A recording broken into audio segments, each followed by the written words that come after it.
Good morning, girls. Today we will continue with our last chapter, that is geriatrics. और आज हम इसमें बात करेंगे बायोकेमिकल चेंजेस की या जैव रासायनिक परिवर्तन और आहारीय परिवर्तन की। जैव रासायनिक परिवर्तनों में हम सबसे पहले बात करते हैं हीमोग्लोबिन का कम होना, क्योंकि वृद्ध व्यक्ति ना तो सही तरह से भोजन करते हैं, ना ही आंतों और पाचन तंत्र की कमजोरी के कारण से उनका पाचन और अवशोषण हो पाता है, जिससे रक्त में विभिन्न पौष्टिक तत्वों की कमी होने लगती है, विशेष तौर से कैल्शियम और लोहे की। लोह की कमी से एनीमिया रोग उभरने लगता है और रक्त में हीमोग्लोबिन की कमी होने लगती है। दूसरा परिवर्तन है उच्च रक्तचाप या हाई ब्लड प्रेशर। तो पौष्टिक तत्वों की ही कमी या अधिकता के कारण अधिकांश वृद्ध उच्च रक्तचाप से पीड़ित होते हैं। रक्त में सोडियम की अधिकता और वृक्कों के यानी किडनी के सही प्रकार से क्षनन न कर पाने के कारण ऐसा होता है। तीसरा है इसमें नेत्र रोग। तो विभिन्न प्रकार के नेत्र रोग या विकार उत्पन्न होने लगते हैं, जैसे आँखों की कंजक्टिवा पतली और पीली होने लगती है, आंसुओं की मात्रा अश्रु ग्रंथि के सूखने से कम हो जाती है, रात्रि में कम दिखाई देने लगता है, लेंस का आकार बढ़ जाता है, मोतियाबिंद या कैटरेक्ट जिसको हम कहते हैं, रंग भिन्नता करने में परेशानी, विशेष तौर से हरे और नीले में। तो हरा और नीले रंग को ये पहचान नहीं पाते और हरे को नीला और नीले को हरा कह सकते हैं। नेत्रों में दबाव यानी आई प्रेशर, अंतर कोशिकीय द्रव के अवशोषण में कमी आने से कई बार अंधता तक आने लगती है। अगला जैव रासायनिक परिवर्तन है श्वसन तंत्र में। तो वृद्धावस्था में फेफड़े सख्त होने लगते हैं यानी कठोर होने लगते हैं, उनमें फाइबर्स की उपस्थिति के कारण उनमें सख्तता या कठोरता आ जाती है, जिससे श्वसन क्रिया धीमी हो जाती है क्योंकि उनका लचीलापन भी कम हो जाता है। तो एल्वियोलाई की संख्या और आकार घटने लगता है। वक्ष गुहा में श्वसन के दौरान उत्पन्न तरल की कमी से अस्थि परिवर्तन आने लगता है। नेक्स्ट है हृदय और परिवहन तंत्र। तो हृदय का आकार छोटा होने लगता है और उम्र बढ़ने के साथ साथ उनमें इलास्टिसिटी या लचीलापन घटने लगता है। हृदय की धमनियां भी लचीलापन खोकर सख्त होने लगती है। हृदय की धमनियों में कोलेस्ट्रॉल के जमाव की संभावना बढ़ जाती है, जिससे हृदय रोग का खतरा बढ़ जाता है। इसी प्रकार से अंतःस्रावी ग्रंथियाँ। तो अंतःस्रावी ग्रंथियों से निकलने वाले स्राव और हार्मोन की मात्रा कम या अधिक हो जाती है, जिससे तनाव सहने की क्षमता कम हो जाती है। ग्लूकोज उपापचयन घट जाता है यानी ग्लूकोज का उपापचयन या मेटाबॉलिज्म कम हो जाता है, जिससे रक्त में शर्करा की मात्रा बढ़ जाती है और व्यक्ति मधुमेह रोग से ग्रसित हो सकता है। मेनोपॉज या रजोनिवृत्ति भी इसी अवस्था का हिस्सा है। थायराइड और पैराथायराइड ग्रंथि से निकलने वाले थायरॉक्सिन हार्मोन के असंतुलन से वृद्धों में अस्थि विकृति रोग या ऑस्टियोमलेशिया और ऑस्टियोपोरोसिस जिसको हम कहते हैं होने लगता है, क्योंकि हार्मोन के कम क्रियाशील होने से कैल्शियम का उपापचयन सही प्रकार से नहीं हो पाता। इसी के कारण भूख या कैलोरी की मांग में भी कमी आ जाती है। इसी प्रकार से परिवर्तन है बेसल मेटाबॉलिक रेट में, बीएमआर जो अपने थर्ड ईयर में भी आप पढ़ के आए हैं। तो आधारी उपापचयन दर जिसको हम बेसल मेटाबॉलिक रेट या बीएमआर कहते हैं, इसमें क्या परिवर्तन आता है देखिए। चूँकि इस अवस्था में शरीर में निर्माणात्मक कार्य नहीं होता है और न ही नई कोशिकाओं या तंतुओं का निर्माण होता है, साथ ही शारीरिक क्रियाशीलता में भी कमी आ जाती है, अतः बीएमआर में भी यानी बेसल मेटाबॉलिक रेट भी घट जाती है और जिससे और शरीर की ऊर्जा मांग भी कम हो जाती है या घट जाती है। तो जैसा आपने प्लानिंग में भी देखा होगा, अपने जब वृद्धावस्था की प्लानिंग की होगी कि हम उनकी वृद्धों की जो ऊर्जा मांग है उसको हम 10% से 10% से हम कम कर देते हैं। तो उसका मुख्य कारण है कि वृद्धावस्था में बीएमआर या बेसल मेटाबॉलिक रेट जो है वो उसके कम होने के कारण। नेक्स्ट है उत्सर्जन तंत्र। तो मूत्र में क्रिएटिनिन की मात्रा बढ़ जाती है, जिससे किडनी पर छनन कार्य में दबाव पड़ता है और वे ठीक से अपना कार्य नहीं कर पाती। नेफ्रॉन्स के सिकुड़ने से नष्ट होने से भी किडनी के कार्यों पर नकारात्मक प्रभाव पड़ता है। तो ये हैं कुछ परिवर्तन जैव रासायनिक जो कि वृद्धावस्था के दौरान देखने को मिलते हैं। और आपको जो सामाजिक परिवर्तन है वो आपने देखे हैं, आप उसको स्वयं भी आप जान सकते हैं कि वृद्धावस्था में सामाजिक मेलजोल वो चाहते हैं कि हमारा अधिक हो, लेकिन वैसा नहीं हो पाता और उनके स्वभाव में आपको उससे परिवर्तन देखने को मिलता है। तो वो अपने आप को क्योंकि काम नहीं करना होता है, काम पे जाना बंद कर देते हैं, तो उससे उनमें एक इनसिक्योरिटी, असुरक्षा की भावना आ जाती है। साथ ही उनमें चिड़चिड़ापन आने लगता है कि उनको लगता है कि हमारी कोई पूछ ही नहीं है, अटेंशन सीकिंग हो जाते हैं। उनको लगता है कि सारे परिवार का ध्यान हमारी तरफ होना चाहिए, लेकिन परिवारजन अपनी व्यस्तताओं के चलते उनकी तरफ ध्यान नहीं दे पाते, या देते भी हैं तो उनको तब भी ऐसा लगता है कि मेरे तरफ कोई ध्यान नहीं दे रहा है।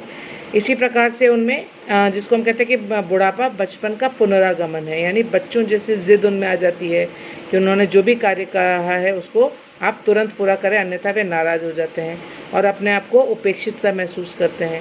इसी प्रकार से जो सामाजिक गतिविधियाँ हैं उनकी अब जैसे समय बदल रहा है वहाँ पर तो आप देखेंगे कि जो वृद्ध लोग हैं, अपना इनका क्लब होता है, ये लोग जा कर के सेवा का कार्य करते हैं, कोई एनजीओ से जुड़ जाते हैं, कुछ इस तरह का शिक्षा का या कोई नई चीज़ इनोवेशन का जो है वो लोगों तक पहुँचाने का कार्य करते हैं।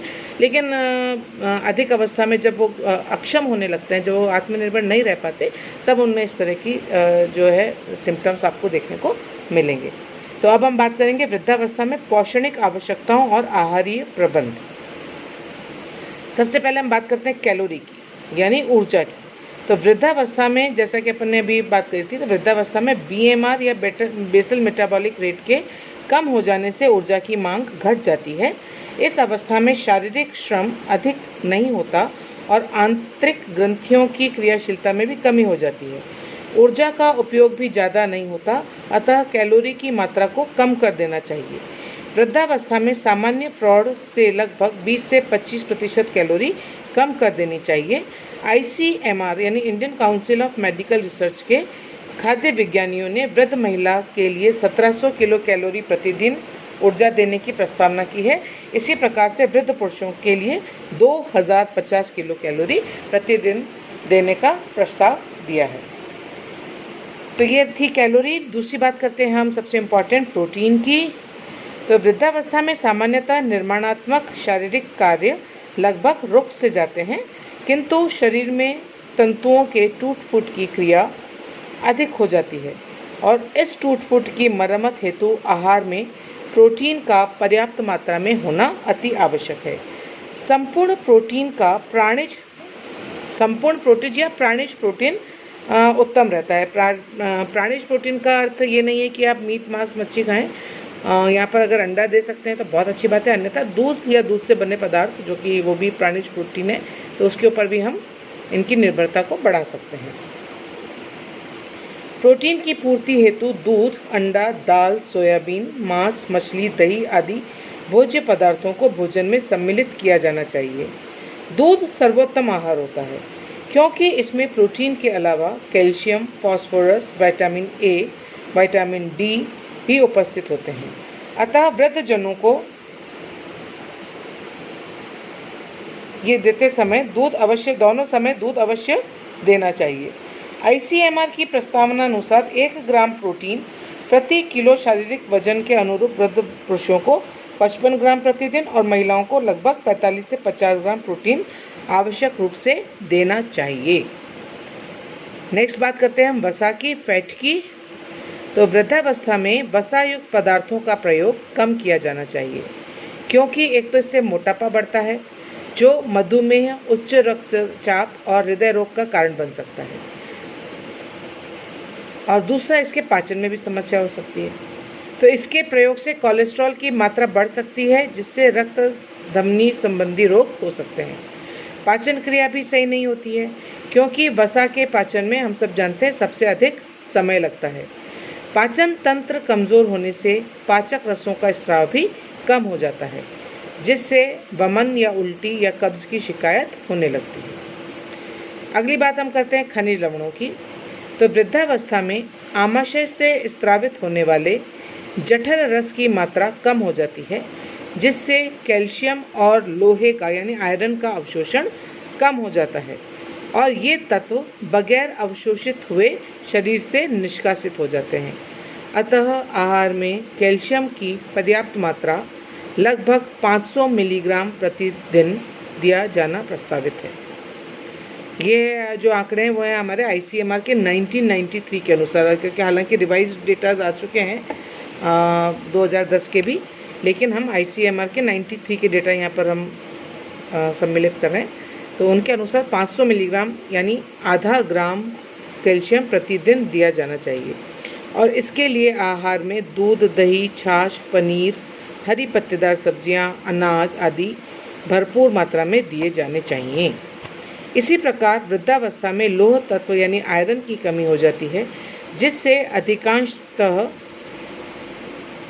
वे एनीमिया से पीड़ित रहते हैं।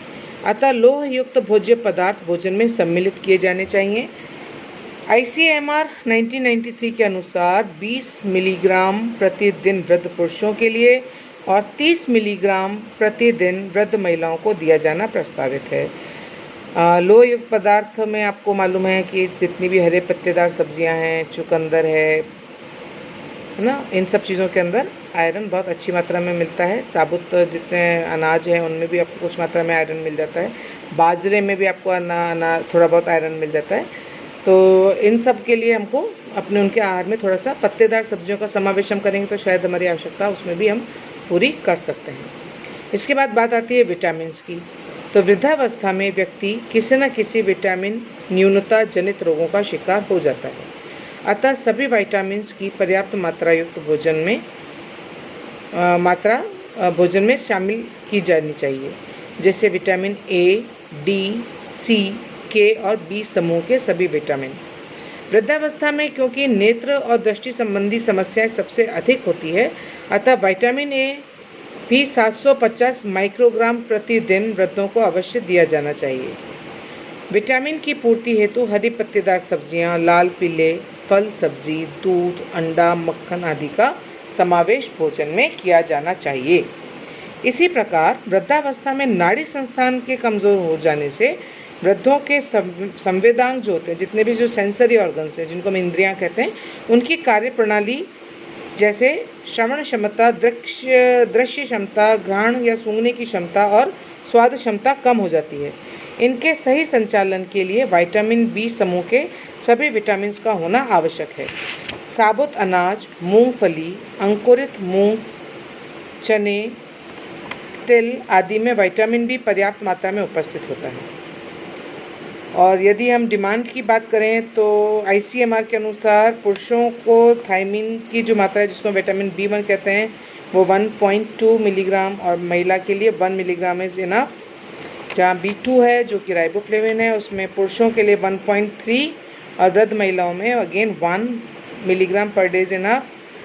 फिर निकोटिनिक अम्ल दोनों के अंदर आपको जो विटामिन B7 है उसमें दोनों में आपको 13 मिलीग्राम दोनों के लिए पर्याप्त है। फिर फॉलिक एसिड जो कि पुरुषों और महिलाओं दोनों में 100 माइक्रोग्राम प्रतिदिन की आवश्यकता रहती है। इसी प्रकार से विटामिन B12 की 1 माइक्रोग्राम प्रतिदिन दोनों पुरुषों और महिला के लिए पर्याप्त होती है। एक बड़ा इम्पॉर्टेंट विटामिन है जिसे आप सब जानते हैं, विटामिन C के नाम से जानते हैं। तो वृद्धों के मसूड़ों और दांतों के स्वास्थ्य, रोग प्रतिरोधक क्षमता और त्वचा के स्वास्थ्य को बनाए रखने के लिए विटामिन C का होना अति आवश्यक है, जो आहार में नींबू, खट्टे फल, अमरूद, आंवला आदि को लेने से प्राप्त हो सकते हैं। फिर बात आती है विटामिन D की। तो कैल्शियम और फास्फोरस के उचित अवशोषण हेतु विटामिन D का होना या उपस्थित होना अति आवश्यक है। चूँकि विटामिन D का सर्वोत्तम स्रोत सूर्य की किरणें हैं, अतः वृद्धों को धूप सेवन करने की सलाह दी जानी चाहिए। इसके अतिरिक्त विटामिन D की प्राप्ति के लिए कॉड लिवर ऑयल, जो कि मछली के उससे लिवर से निकलता है, भी दिया जा सकता है। Again other than these vitamin, minerals और प्रोटीन, कार्बोहाइड्रेट और वसा के अलावा एक है जल और रेशा इम्पॉर्टेंट। तो विभिन्न शारीरिक क्रियाओं के सफल संचालन के लिए और कब्ज की समस्या से निजात पाने के लिए जल का पर्याप्त मात्रा में होना अति आवश्यक है। जल की आपूर्ति के लिए जल के अतिरिक्त जूस, सूप, छाछ, लस्सी, शरबत, शिकंजी आदि का उपयोग किया जा सकता है। वहीं कब्ज की समस्या के लिए पर्याप्त मात्रा में रेशे या फाइबर का होना भी आवश्यक है, जो कि हमें फल, हरी पत्तेदार सब्जियों, नरम सब्जियों, भिंडी, तुरई, कद्दू आदि में पर्याप्त मात्रा में मिल सकता है। वृद्धों की आंतों की श्लैष्मिक झिल्ली कठोर छिलके वाली सब्जियां और कठोर सेल्यूलोज आदि को सहन नहीं कर पाती, अतः उन्हें चोकर सहित आटा, मिश्रित अनाजों का आटा, दलिया, मिस्सी रोटी आदि दिया जा सकता है। दांतों की समस्या के कारण मुलायम भोज्य पदार्थों का प्रयोग किया जाना चाहिए। अधिक घी, चीनी या शक्कर, मिर्च, मसाले और चटपटे व्यंजनों से परहेज करना चाहिए और चाय, कॉफ़ी, अल्कोहल युक्त पेय पदार्थों का भी प्रयोग सीमित मात्रा में होना चाहिए। तो ये कुछ जितने भी आपके पौष्टिक तत्व हैं उनमें क्या हम परिवर्तन कर सकते हैं, आहारी परिवर्तन, उसकी बात हमने यहाँ पर करी है। और अब हम बात करते हैं आहार नियोजन करते वक्त ध्यान देने योग्य बातें, जो वृद्धावस्था के लिए जब हम प्लान करते हैं तो उसमें हमको किन किन बातों का ध्यान रखना है। तो सबसे पहले है आहार जो है वो आसानी से चबाए जाने योग्य हो, राइट। और दूसरा है भोजन सुपाच्य हो, यानी आसानी से पचने वाला भी हो, चबाने वाला भी हो और पचने वाला भी हो। इसके अलावा भोजन में सभी पौष्टिक तत्व पर्याप्त मात्रा में उपस्थित होने चाहिए। भोजन अधिक तला भुना, मिर्च मसालेदार नहीं होना चाहिए। नर्म सब्जी और फलों का प्रयोग करना चाहिए और व्यक्ति की रुचि के अनुसार विविधतापूर्ण भोजन होना चाहिए। यानी ऐसा नहीं कि आपने रोज़ उनको दलिया या रोज़ खिचड़ी आप देंगे तो वो उसको खाने से परहेज करेंगे, तो आप उसमें विविधता लाइए। उसमें इन दोनों की कॉम्बिनेशन से, दाल अनाज के कॉम्बिनेशन से सॉफ्ट और न्यूट्रिशियस फूड आप तैयार कर सकते हैं। इसी प्रकार से तरल या अर्ध तरल पदार्थों का समावेश किया जाना चाहिए ताकि उन्हें चबाने में और पचाने में मुश्किल ना हो। बासी भोजन का प्रयोग उनको नहीं कराएं, क्योंकि पाचन संबंधी समस्याओं से ऑलरेडी ग्रसित रहते हैं और अगर आपने कुछ इस तरह का भोजन दे दिया तो उनमें गैस आदि की समस्या भी उत्पन्न हो सकती है। पर्याप्त जल युक्त हो भोजन, ऐसा नहीं कि सूखा सूखा भोजन दे, तो उनमें ऐसा भोजन दिया जाना चाहिए जिसमें जल की उपस्थिति पर्याप्त हो। लास्ट है भारी या गरिष्ठ भोजन विशेषकर रात्रि के समय पर न किया जाए, जिससे वो पाचन संबंधी और गैस आदि की समस्या से बच सकें। तो ये हैं कुछ पॉइंट्स जिनका आपको ध्यान में रखना है और इसी के साथ आपका गिरियाट्रिक्स चैप्टर सारे परिवर्तनों के बारे में हमने बात कर ली और आहारी परिवर्तन के बारे में भी बात कर ली और हमने इनकी डेफिनेशंस भी देख ली। इन चीज़ों को हमने समझ भी लिया कि ये गिरियाट्रिक्स या वृद्धावस्था क्या है, इनमें किस तरह के परिवर्तन आते हैं और उन परिवर्तनों किस प्रकार से निजात पा सकते हैं। That's all about this chapter. Thank you.